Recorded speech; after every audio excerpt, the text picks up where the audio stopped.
Sustainability is crucial in raw material production for the future of our industry. At TotalEnergies Corbion, sustainability is present in our everyday activities. Producing a sustainable material is not enough.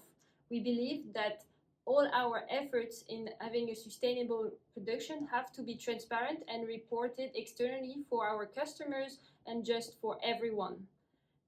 That's why we have published our first sustainability report, reporting on sustainable initiatives and achievements of 2025. For instance, in our plant in 2025, we have sent zero waste to landfill. We use 100% renewable electricity. We constantly reduce our greenhouse gas emission to produce our Lumini PLA. For instance, we have now commercialized a recycled PLA, which is with a negative carbon footprint, and we also have a sustainable strategy for the sourcing of our raw materials.